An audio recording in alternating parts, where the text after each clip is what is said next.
Tapi orang memang harus pandai menempatkan diri. Artinya tahu kapan waktunya bicara, kapan mestinya diam. Kalau waktu diam dia bicara, namanya dia tidak tahu diri. Kalau harus bicara dia diam, dia namanya juga tidak mau menyampaikan sesuatu yang seharusnya dia sampaikan. Sama saja ada orang bilang sedikit bicara banyak bekerja. Sebenarnya harus seimbang. Banyak bicara harus banyak bekerja. Biasanya kalau sedikit bicara banyak bekerja itu dua kemungkinan. Kalau nggak main catur, maling. Yang namanya maling bicaranya sedikit. Maling buka jendela lalu berbisik sama temennya, udah tidur. Ngomongnya segitu, selebihnya dia kerja serapi-rapinya. Sebaliknya, banyak bicara, sedikit kerja, bahkan nggak pernah kerja, orang gila. Coba saja lihat orang gila, ngomong melulu, kerjaannya nggak ada. Jadi oleh karena itu memang harus seimbang. Pendeknya kita harus tahu kapan mesti bicara, kapan mesti diam. Kalau menghadapi kebatilan kita diam, kata Nabi, as-sakitu 'alal batil syaitanun asraf. Orang yang diam menghadapi kebatilan, setan gagu. Masya Allah, saudara-saudara. Ada munkarat, ada maksiat, ada kebatilan, ada kezaliman. Dia diam, tidak mau menyampaikan yang benar. Itu setan gagu. Sehingga dikatakan qulil haqqa walau kana murran, sampaikan, katakan yang benar walaupun pahit. Dan memang menyampaikan kebenaran bukan main pahitnya, bukan main getirnya, banyak resikonya. Tapi ini sesuatu yang harus kita sampaikan. Sebab kata Nabi tadi, orang yang diam menghadapi satu kebatilan sama saja dengan setan gagu. Orang yang pandai menjaga lidahnya dirindukan oleh surga. Dan ini walaupun kelihatannya pekerjaan ringan, kecil, berat, saudara-saudara. Bahkan diceritakan Nabi Ibrahim itu pernah nangis di hadapan Allah Subhanahu wa ta'ala. Ketika ditegur, ditanya, kenapa kamu menangis Ibrahim? Saya ini seumur hidup pernah 3 kali berdusta, ya Allah. Bagaimana saya tidak bingung mempertanggungjawabkan ini di hadapanmu? Nabi Ibrahim seumur hidup 3 kali bohong, bingung, nangis. Kita sehari 16 kali bohong, nyengir aja. Nggak ada bingungnya, emang hobi. Kalau nggak bohong, puyeng palanya. Tiap hari selalu mencari sasaran. Siapa lagi gue bohongin ini? Saudara-saudara kaum muslimin rahimakumullah. Kelihatannya pekerjaan ini kecil, ringan, tapi sungguh berat. Mengerem lidah, menjaga lidah daripada perbuatan ucapan-ucapan yang tidak mengandung manfaat, apatah lagi sampai bersifat dusta dan membahayakan orang lain.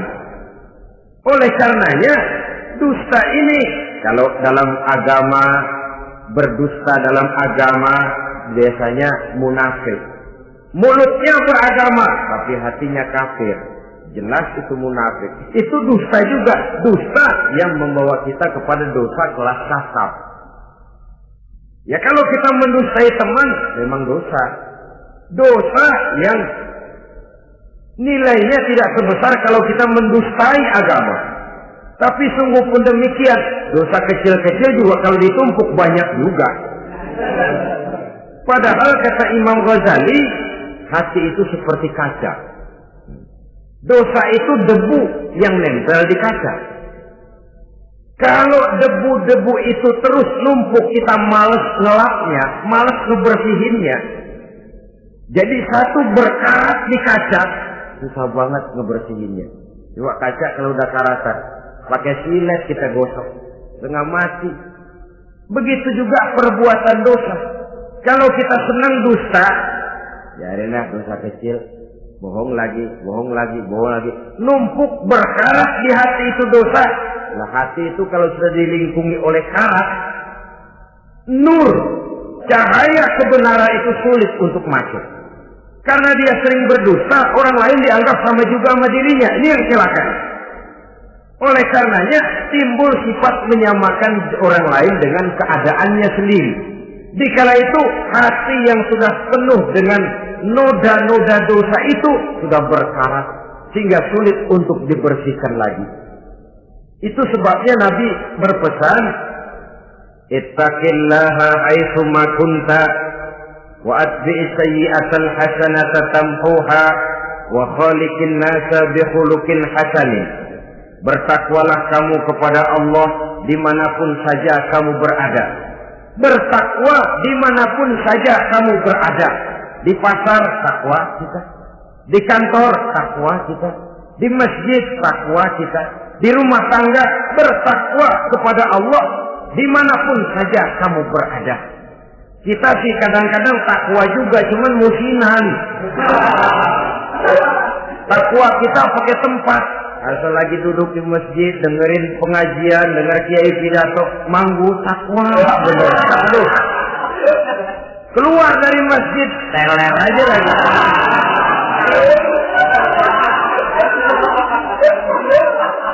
Takwa juga kita cuma pakai tempat.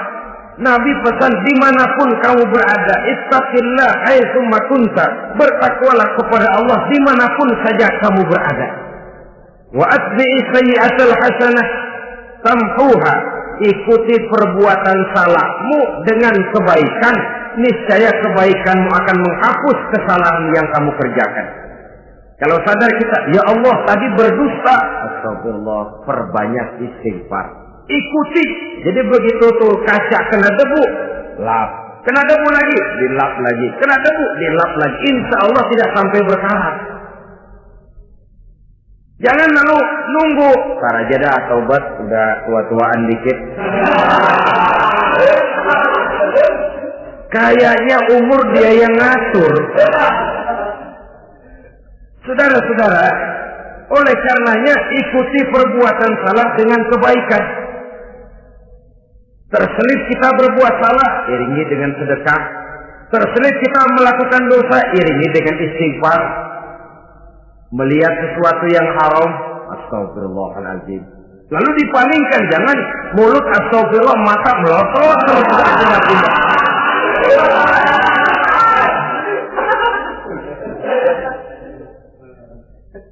Wa khaliqin nasa bi khuluqin hasanin, dan bergaulah dengan manusia mempergunakan akhlak yang baik. Ini pesan daripada Rasulullah sallallahu alaihi wasallam. Jadi oleh karenanya dusta dengan seluruh akibatnya ini bisa menimbulkan bahaya bagi diri sendiri, bagi rumah tangga, dalam pergaulan, dalam usaha, dalam masyarakat, bahkan pada akhirnya bagi kehidupan satu bangsa dan satu negara.